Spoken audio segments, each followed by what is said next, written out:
Assalamualaikum warahmatullahi wabarakatuh. Kembali bersama dengan podcast History bersama saya Medinar Sagita Putri. Kali ini podcast History akan membahas sedikit mengenai kronologi gugurnya Kolonel Anumerta Sugiono Mangunioto. Nah, untuk lebih lengkap atau lebih jelasnya lagi akan disampaikan di video selanjutnya yang akan khusus membahas kisah hidup beliau dari beliau lahir sampai beliau wafat.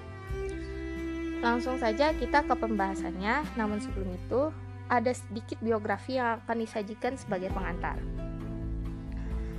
Kolonel Infantri Anumerta Sugiono Mangunioto. Beliau lahir di Gederan, Gunung Kidul, Yogyakarta, 12 Agustus 1926. Wafat di Kentungan, Sleman, Yogyakarta, 1 Oktober atau menjelang tanggal 2 Oktober karena beliau wafatnya di tanggal 1 Oktober dini hari 1965. Beliau merupakan salah satu pahlawan revolusi Indonesia yang berasal dari Yogyakarta. Jabatan terakhir yang beliau emban adalah Kepala Staf Korem 072 Pamungkas Daerah Istimewa Yogyakarta. Kita lanjut ke kronologi gugurnya beliau.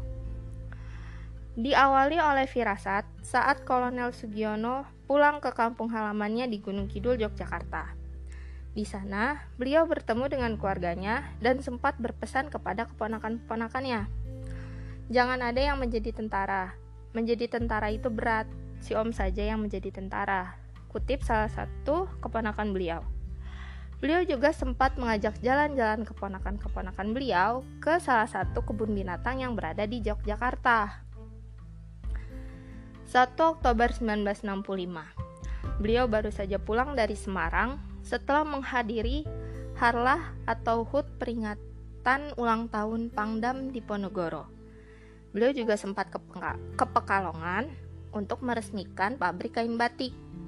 Di tengah jalan, beliau bertemu dengan Panglima Kodam Diponegoro dan sempat beristirahat bersama Bapak Panglima di sebuah rumah makan.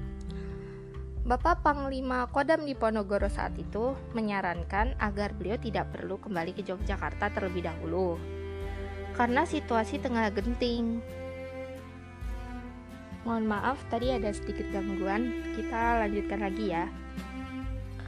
Bapak Pangdam Diponegoro sempat menyarankan agar beliau tidak perlu kembali ke Yogyakarta terlebih dahulu karena saat itu suasana tengah genting.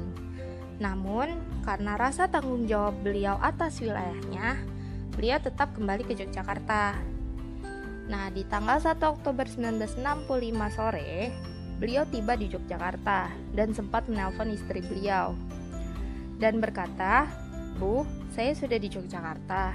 Namun maaf, saya belum bisa pulang karena masih ada tugas yang harus saya selesaikan." Setelah selesai menelpon istri beliau langsung menuju markas Korem 072 Pamungkas untuk bertemu dengan atasan beliau, yaitu Brigjen Katamso.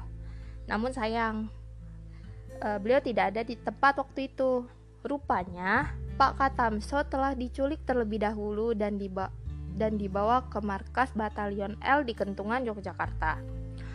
Beliau sempat mencari keberadaan Pak Katamso, namun saat itu beliau langsung ditodong oleh anggota penculik dan dibawa ke markas Batalion L di Kentungan.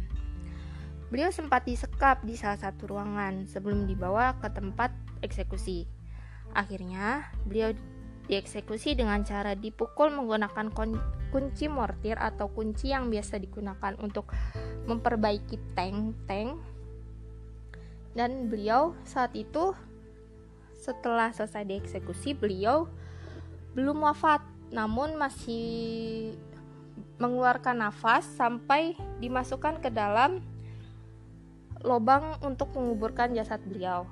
Nah, beliau wafat di dalam lubang setelah ditimpuki oleh batu-batu besar, karena saat itu para anggota penculik mendengar bahwa beliau itu masih mendengkur. Akhirnya beliau dilemparkan atau ditimpuk dengan batu-batu besar dan akhirnya beliau wafat di tempat.